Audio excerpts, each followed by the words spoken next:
بسم الله الرحمن الرحيم. In the name of Allah, the most gracious, the most merciful. كافها يا عين صاد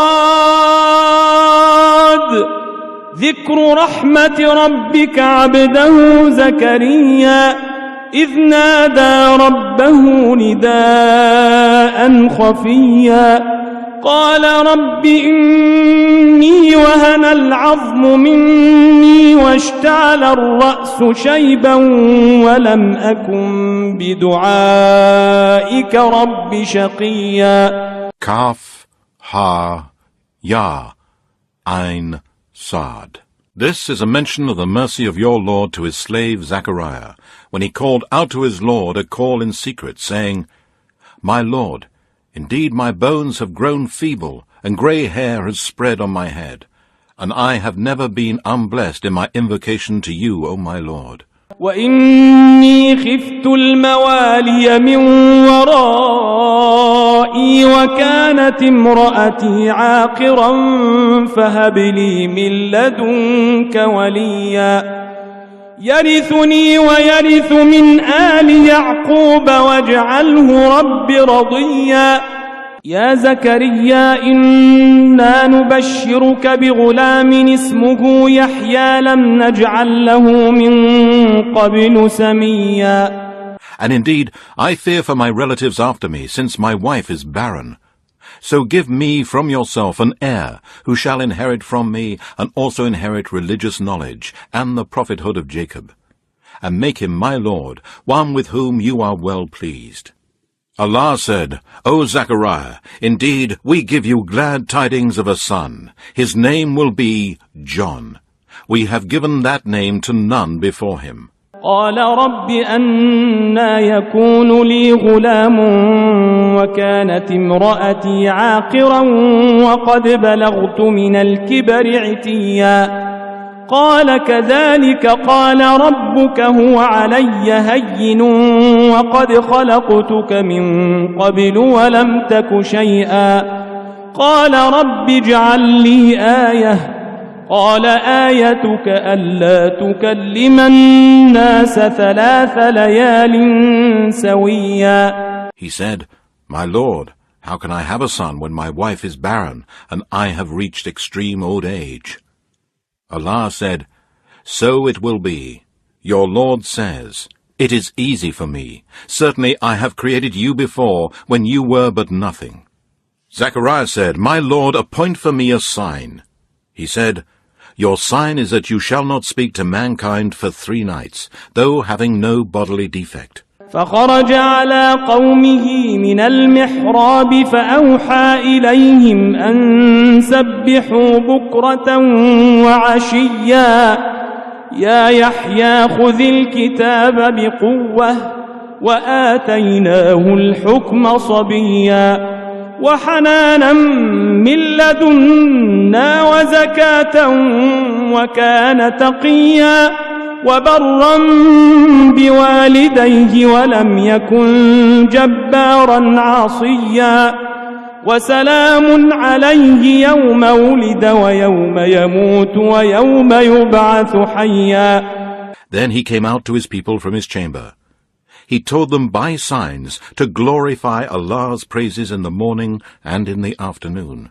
It was said to his son, O John, hold fast to the scripture, the Torah. And we gave him wisdom while he was yet a child, and made him compassionate to men as a mercy from us, and pure from sins.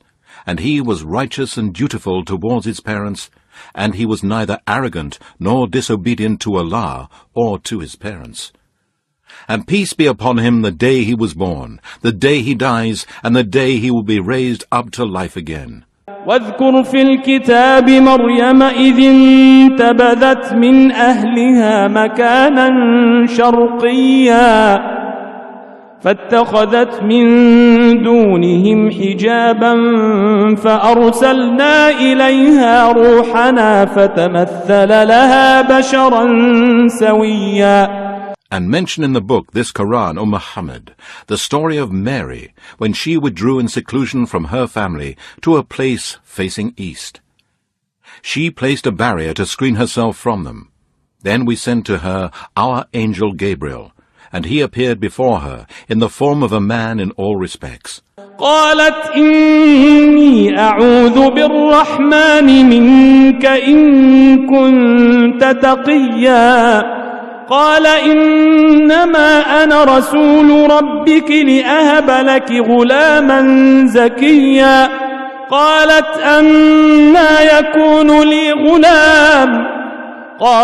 أنى يكون لي غلام ولم يمسسني بشر ولم أك بغيا قال كذلك قال ربك هو علي هين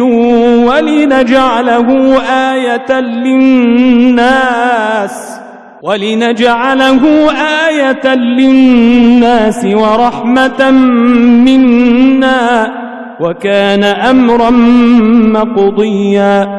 She said, Indeed, I seek refuge in the most gracious Allah from you, if you fear Allah.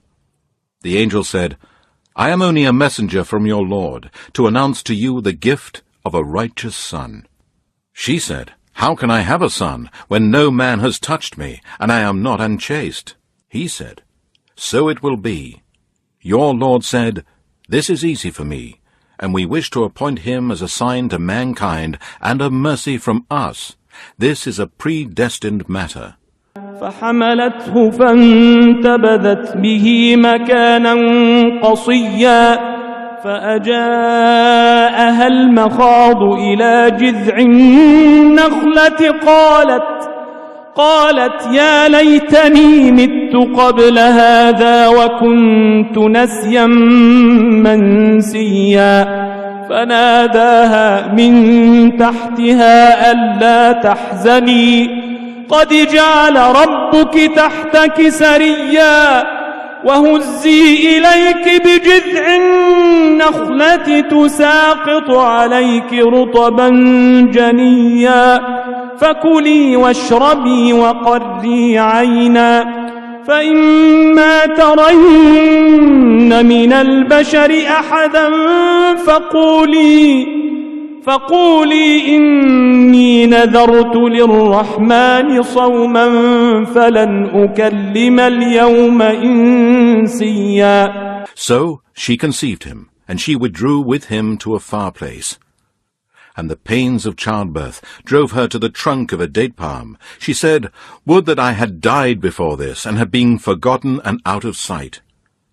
Then a voice cried to her from below her, saying, Do not grieve. Your Lord has provided a water stream under you, and shake the trunk of the date palm toward you, and fresh ripe dates will fall to you. So eat and drink and be glad, and if you see any human being, say, Indeed, I have made a vow of silence to the most gracious Allah, so I shall not speak to any human being this day. فأتت به قومها تحمله قالوا يا مريم لقد جئت شيئا فريا يا أخت هارون ما كان أبوك امرأ سوء وما كانت أمك بغيا فأشارت إليه قالوا كيف نكلم من كان في المهد صبيا قال إني عبد الله آتاني الكتاب وجعلني نبيا وجعلني مباركا أينما كنت وأوصاني بالصلاة والزكاة ما دمت حيا وبرا بوالدتي ولم يجعلني جبارا شقيا والسلام علي يوم ولدت ويوم أموت ويوم أبعث حيا. Then she brought the baby to her people, carrying him. They said, O Mary, indeed you have brought a thing unheard of and mighty. O sister of Aaron, your father was not a man who used to commit adultery, nor was your mother an unchaste woman. Then she pointed to him. They said, "How can we talk to one who is a child in a cradle?" Jesus said, "Indeed, I am a slave of Allah. He has given me the scripture and made me a prophet, and has made me blessed wherever I may be, and has enjoined on me prayer and charity as long as I live. I am to honor my mother, and he did not make me arrogant and rebellious. And peace be upon me the day I was born, and the day I die, and the day I shall be raised alive." ذلك عيسى بن مريم قول الحق الذي فيه يمترون ما كان لله أن يتخذ من ولد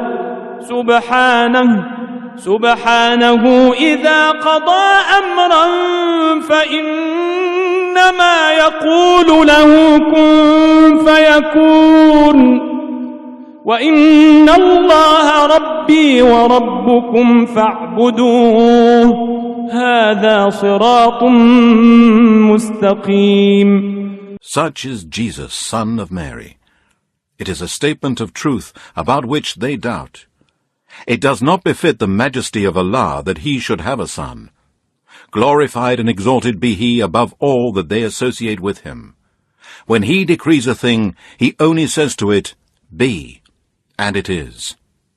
Jesus said, "And indeed Allah is my Lord and your Lord, so worship him alone. That is the straight path." فاختلف الأحزاب من بينهم فويل للذين كفروا من مشهد يوم عظيم أسمع بهم وأبصر يوم يأتوننا لكن الظالمون اليوم في ضلال مبين وأنذرهم يوم الحسرة إذ قضي الأمر وهم في غفلة وهم لا يؤمنون إنا نحن نرث الأرض ومن عليها وإلينا يرجعون. Then the sects differed amongst themselves. So woe to the disbelievers who gave false witness by saying that Jesus is the Son of Allah, from the meeting of a great day when they will be thrown into the blazing fire. How clearly will the polytheists and disbelievers in the oneness of Allah see and hear on the day when they will appear before us. But the polytheists and wrongdoers today are in plain error. And warn them, O Muhammad, of the day of grief and regret, when judgment will be issued, as now they are in a state of carelessness, and they do not believe. Indeed, we will inherit the earth and whatever is on it, and to us they shall all be returned.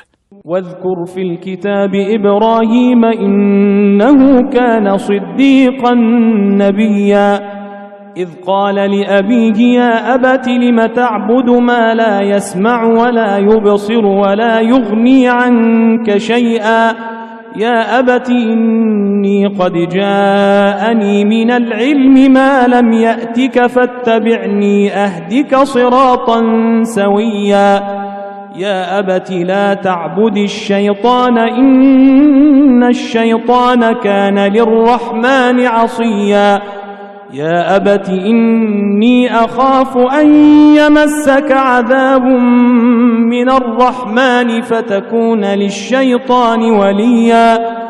And mention in the book, the Quran, Abraham. Indeed, he was a man of truth, a prophet, when he said to his father, "O my father, why do you worship that which does not hear, does not see, and cannot help you in any way? O my father, indeed, there has come to me knowledge which did not come to you, so follow me, I will guide you to a straight path. O my father, do not worship Satan. Indeed, Satan has rebelled against the most gracious Allah. O my father, indeed I fear in case a torment from the most gracious Allah overtake you, so that you become a companion of Satan in the hellfire." قال أراغب أنت عن آلهتي يا إبراهيم لئن لم تنته لأرجمنك واهجرني مليا قال سلام عليك سأستغفر لك ربي إنه كان بي حفيا وأعتزلكم وما تدعون من دون الله وأدعو ربي عسى ألا أكون بدعاء ربي شقيا. His father said, "Do you reject my gods, O Abraham? If you do not stop, I will indeed stone you. So get away from me safely before I punish you." Abraham said, "Peace be upon you. I will ask forgiveness of my Lord for you. Indeed, he is to me ever most gracious. And I shall turn away from you and from those whom you invoke besides Allah. And I shall call on my Lord, and I hope that I shall not be unblessed in my invocation to my Lord." فلما اعتزلهم وما يعبدون من دون الله وهبنا له إسحاق ويعقوب وكلا جعلنا نبيا ووهبنا لهم من رحمتنا وجعلنا لهم لسان صدق عليا. So when he turned away from them and from those whom they worship besides Allah, we gave him Isaac and Jacob, and both of them we made a prophet. And we gave them of our mercy a good provision in plenty, and we granted them honor on the tongues of all the nations. All remember them with a good praise.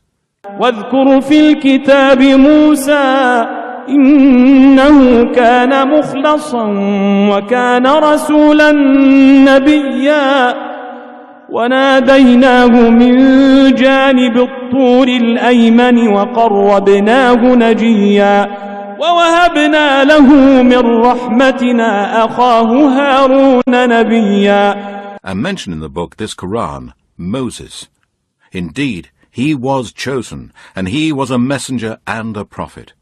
And we called him from the right side of the mount, and made him draw near to us for a talk with him. And we bestowed on him his brother Aaron, also a prophet, out of our mercy. واذكر في الكتاب إسماعيل إنه كان صادق الوعد وكان رسولا نبيا وكان يأمر أهله بالصلاة والزكاة وكان عند ربه مرضيا. And mention in the book this Quran, Ishmael. Indeed, he was true to what he promised, and he was a messenger and a prophet.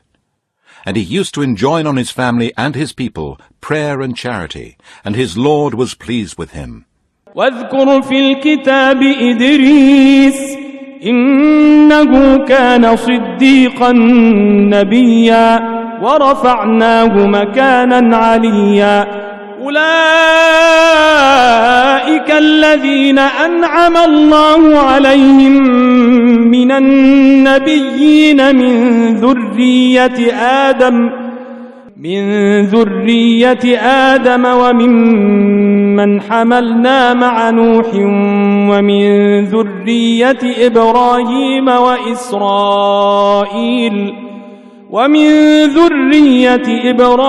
وإسرائيل وممن هدينا واجتبينا إذا تتلى عليهم آيات الرحمن خروا سجدا وبكيا. And mention in the book this Quran, Enoch.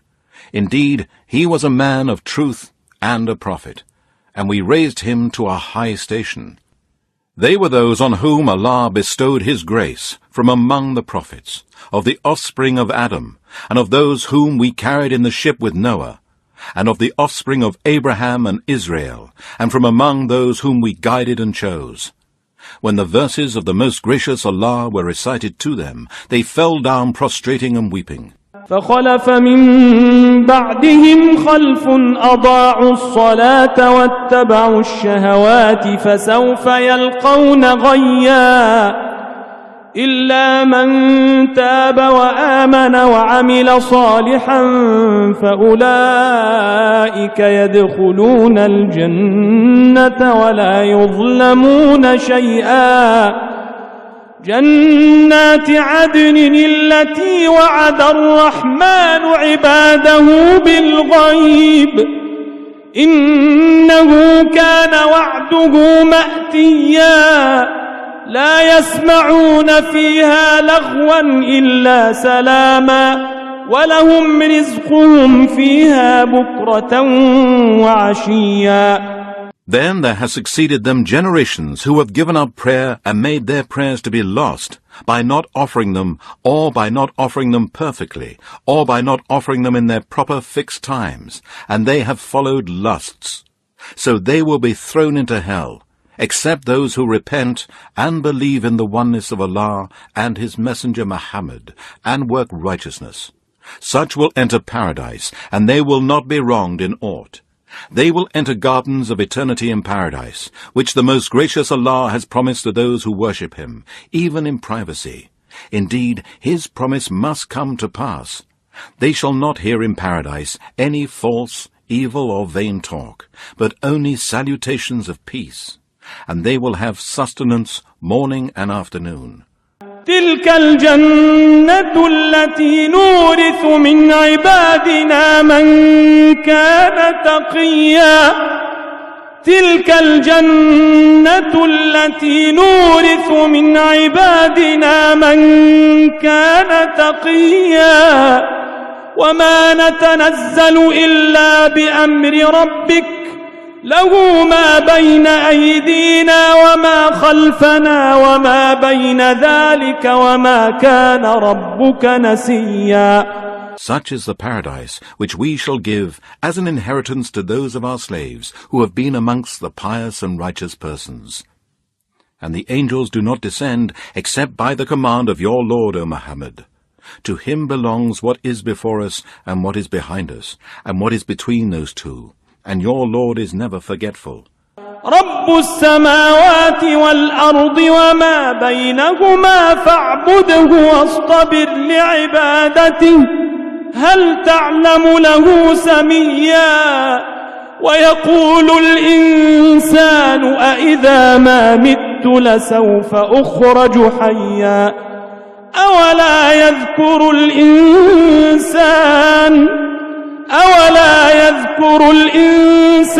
أنا خلقناه من قبل ولم يك شيئا. فوربك لنحشرنهم والشياطين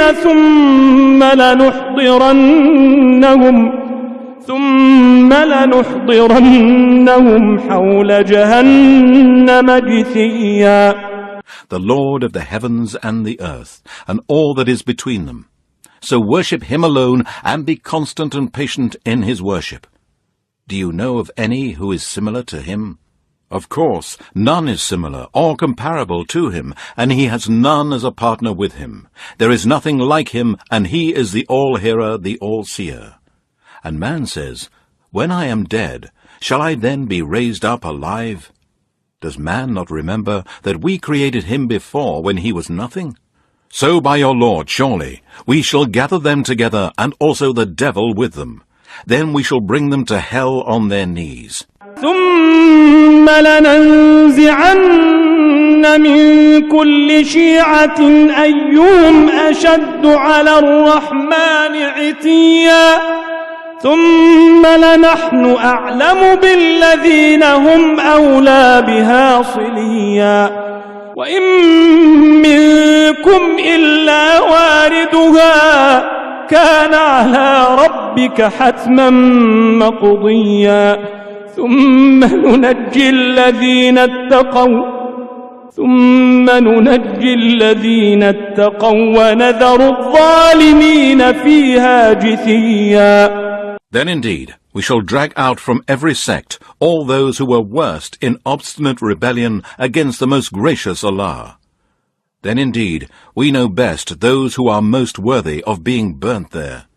There is not one of you who will not pass over hell.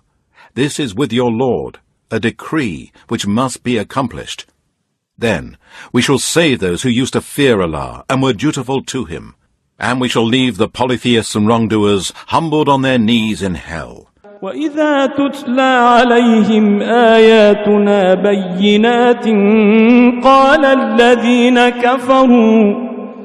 قال الذين كفروا للذين آمنوا أي الفريقين خير مقاما وأحسن نديا وكم أهلكنا قبلهم من قرن هم أحسن أثاثا ورئيا. And when our clear verses are recited to them, those who disbelieve from amongst the rich and strong, from amongst the pagans of Koresh who live a life of luxury, say to those who believe amongst the weak, poor companions of the Prophet Muhammad who have a hard life, which of the two groups, believers and disbelievers, is best in position and as regards station? And how many a generation have we destroyed before them, who were better in wealth, goods, and outward appearance? قل من كان في الضلالة فليمدد له الرحمن مدا حتى إذا رأوا ما يوعدون إما العذاب وإما الساعة فسيعلمون من هو شر مكانا وأضعف جندا ويزيد الله الذين اهتدوا هدى والباقيات الصالحات خير عند ربك ثوابا وخير مردا. Say, O Muhammad, whoever is in error, the most gracious Allah will extend the rope to him until, when they see that which they were promised, either the torment or the hour, they will come to know who is worst in position and who is weaker in forces. And Allah increases in guidance those who walk aright from amongst the true believers in the oneness of Allah, who fear Allah much and abstain from all kinds of sins and evil deeds which He has forbidden, and love Allah much by performing all kinds of good deeds which He has ordained. And the righteous good deeds that last are better with your Lord for reward and better for resort. أفرأيت الذي كفر بآياتنا وقال لأوتين مالا وولدا أطلع الغيب أم اتخذ عند الرحمن عهدا كلا سنكتب ما يقول ونمد له من العذاب مدا ونرثه ما يقول ويأتينا فردا واتخذوا من دون الله آلهة ليكونوا لهم عزا كلا سيكفرون بعبادتهم ويكونون عليهم ضدا. Have you noted the one who disbelieved in our proofs, signs, and revelations, and yet says, I shall certainly be given wealth and children? Has he seen the future? Or has he taken a covenant from the most gracious Allah? No. We shall record what he says, and we shall increase his torment in hell. And we shall inherit from him at his death all that he talks of regarding wealth and children which we have bestowed upon him in this world, and he shall come to us alone.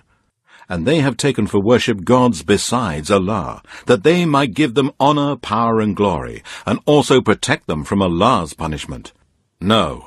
But their so-called gods will deny their worship of them, and become opponents to them on the day of resurrection. ألم تر أنا أرسلنا الشياطين على الكافرين تؤزهم أزا فلا تعجل عليهم إنما نعد لهم عدا يوم نحشر المتقين إلى الرحمن وفدا ونسوق المجرمين إلى جهنم وردا لا يملكون الشفاعة إلا من اتخذ عند الرحمن عهدا. Do you not see that we have sent the devils against the disbelievers to push them to do evil? So do not hasten against them. We only count out to them a limited number of days of the life of this world, and delay their term, so that they may increase in evil and sins. The day will come when we will gather the pious to the most gracious Allah, like a delegate presented before a king for honor. And we shall drive the polytheists, sinners, criminals, and disbelievers in the oneness of Allah to hell in a thirsty state like a thirsty herd driven down to water. None shall have the power of intercession except one who has received permission from the most gracious Allah. وقالوا اتخذ الرحمن ولدا لقد جئتم شيئا إدا تكاد السماوات يتفطرن منه وتنشق الأرض وتخر الجبال هدا أن دعوا للرحمن ولدا وما ينبغي للرحمن أن يتخذ ولدا. And they say, the most gracious Allah has begotten a son.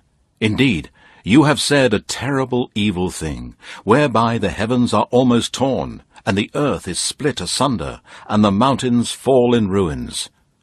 They ascribe a son to the most gracious Allah. But it is not befitting for the majesty of the most gracious Allah that he should beget a son. إن كل من في السماوات والأرض إلا آتي الرحمن عبدا لقد أحصاهم وعدهم عدا وكلهم آتيه يوم القيامة فردا إن الذين آمنوا وعملوا الصالحات سيجعل لهم الرحمن ودا فإنما يسرناه بلسانك لتبشر به المتقين وتنذر به قوما لدا وكم أهلكنا قبلهم من قرن هل تحس منهم من أحد أو تسمع لهم ركزا.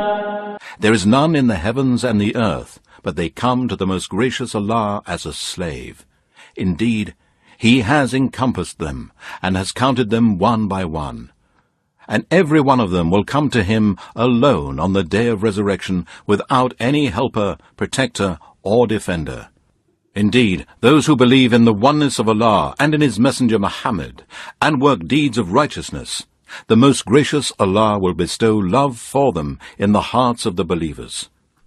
So, we have made this Quran easy in your own tongue, O Muhammad, only so that you may give glad tidings to the pious and righteous people, and warn with it the most quarrelsome of people. And how many a generation before them have we destroyed? Can you, O Muhammad, find a single one of them, or hear even a whisper of them? صدق الله العلي العظيم.